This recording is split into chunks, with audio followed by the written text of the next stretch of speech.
What's happening, BC Spirits? BC Spirits Spirit of Day number 270. I'm going to start that again. 69, 70, 71, 72, 73, 74. What is happening, BC Spirits? BC Spirits Spirit of Day number 274. Only 26 away from number 300. What am I going to do for number 300? I'm running out of spirits, man. Like 300, that's almost a year's worth of like tastings. That's crazy. All this last couple of weeks, I've been really focusing on what I haven't tried or what I haven't done on the show.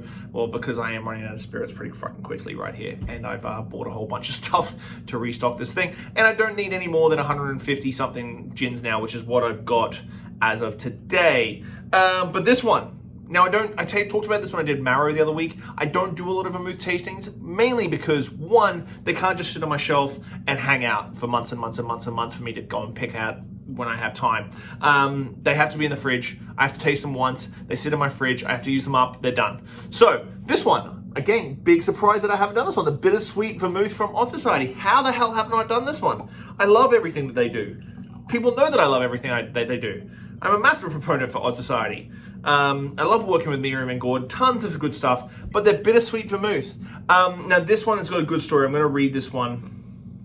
Based on an old Italian sweet vermouth recipe found in an antique notebook, this reimagining combines 25 botanicals and fine BC wine fortified with our malted barley spirit. So, now, before everybody goes nuts about vermouth, let's really think about it. I talked about this with Marrow, talked about this with a few other ones. Vermouth that we know is the big macro brands that ship to Canada, and we get the Nolly Pratts and the Shinzanos and the Martinis and that sort of thing. Great brands. Love using those brands. But, that being said, when you actually travel through Italy, Germany, that area of the world, almost every village has a different style of vermouth. Every village has a different style of Amaro based around that area, what they eat, how late they eat, all these different things. And so when we talk about, oh, this doesn't taste like vermouth, this doesn't taste like a vermouth that you have tried before. And I think that's where people get caught up and it doesn't taste like the same thing that I usually drink. Duh. It's not supposed to. It's supposed to taste like something that's special. Something from a region that's rich in history and culture and stories. And you just want to drink macro brands. Go to hell. No, I shouldn't say that. I love all my followers.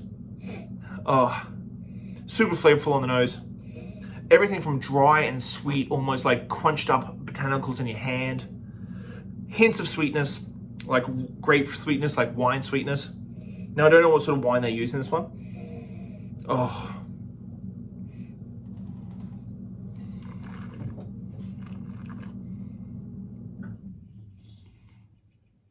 18% alcohol, texturally speaking. Front palate, big, honeyed grape sweetness.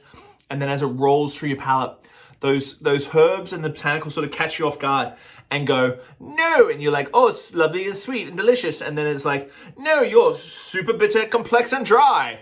And so your palate is sort of screaming and your mouth is watering because that sweetness is so pleasant, mouth-filling, great. And then the finish is just this beautiful, dry, complex botanicals. And it just changes the way you think about vermouth.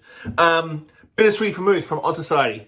Go get yourself a bottle. I really enjoyed this with the Mia Amata, the Amaro, in a Negroni style. Ounce of their Wallflower, ounce of this, ounce of the Mia Amata. Stirred on the rocks, where you go, orange twist.